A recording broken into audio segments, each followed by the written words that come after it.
Hello everyone, welcome to PyTech, where we go high-tech with Python. Today, we will be talking about basic mathematic operations. First, we will start with addition. In Python, addition is represented with a plus symbol, as you can see here. As you can see here, if I run 1 plus 1, it will print out 2. Next would be addition with variables. As you can see here, the variable called addition is equals to 1 plus 1. So, if we print out addition, you can see that it prints out 2, 2. Variables not only can store integer addition, it can also store addition between two other variables. For example, we have variable 1, which is equals to 2, and variable 2, which is equals to 3. We can add them together into a variable. So, if we print out the sum of these variables, as you can see here, it prints out 5.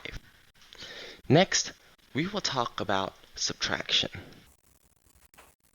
Subtraction is represented in Python with this minus symbol. As with addition, you can subtract two variables from each other in the same way.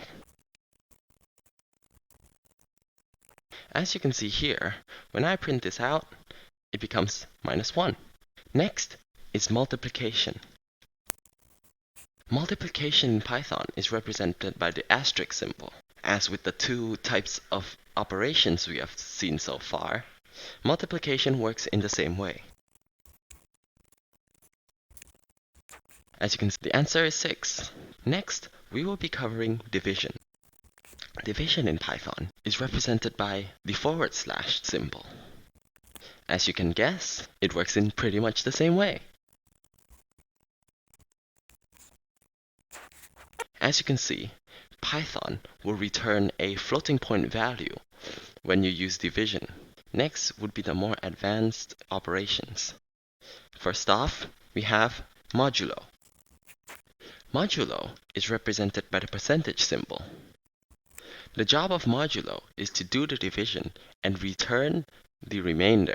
For example, as you can see here, if we run this, our answer is 1 because we can divide 3 by 2 one time and have a remainder of 1. That is the value of our variable called mod. Next, we will cover floor division.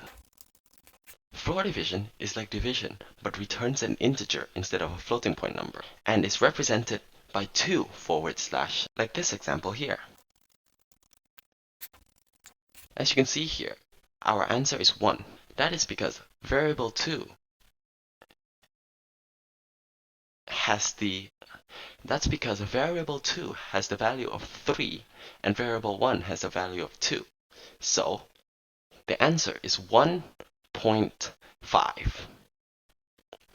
But since we're doing floor division, all the integers after the decimal places will get stripped off. Finally, we have exponent. Exponents are represented in Python with 2 asterisk symbols. Exponent means to the power of.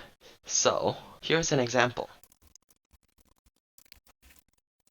As you can see here, variable 1 to the power of 2 is the same as 2 to the power of 2. So when we run this program, you can see it gives us 4. You can also have variables that have values that equate to itself operated on by some other values. For example, I have a number. As you can see here, this number is equals to 1. We can add to this by saying num equals to num plus 1. Now, this number here is now equals to the first instance of this number plus 1. So here, num is equals to 1. But now here, num is equals to 2. Although this code is correct, we want to type as little as possible. Therefore, we have some simplifications to this code. As you can see here, the variable number is repeated twice. So, we can shorten it by saying num plus equals to 1. This statement and this statement have the same effect. But, as you can see here, this is a lot shorter to write. This doesn't only work for addition. This works for every single of the operations I have shown above, such as multiplication, or division, subtraction, or even exponents. Next up, I'll be talking about some comparisons. Comparisons in Python are pretty simple. We have greater than, is lesser than, is greater than or equals to, is lesser than or equals to,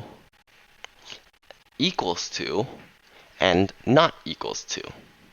These comparisons will return Boolean values when they're used. As you can see here, if I print out 1 is greater than 2, Python will show us that no, it is false. These comparisons also work with variables, like this.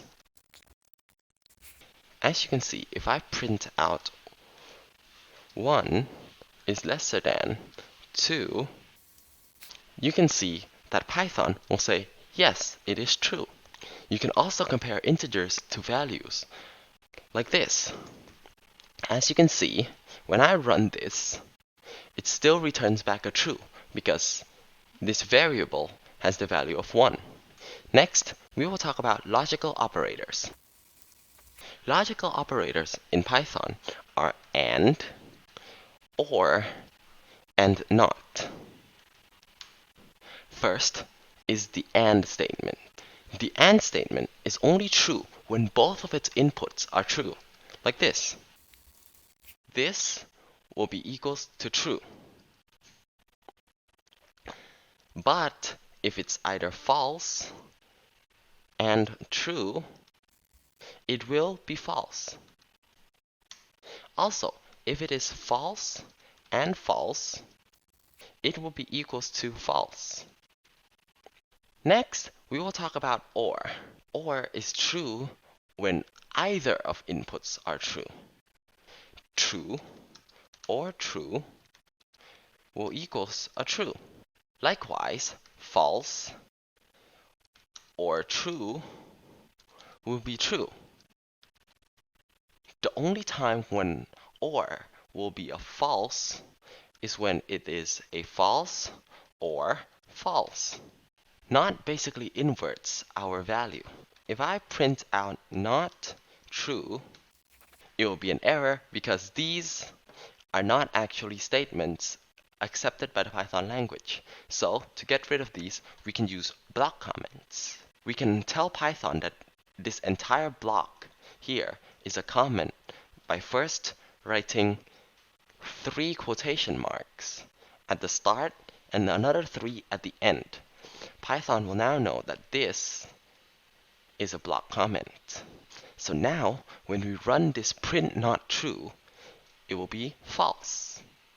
Similarly, if we print out not false, we will get true. Next, we will talk about memberships. Memberships can help you see if a certain value is in a container. A container is a list, a dictionary, tuple, or set.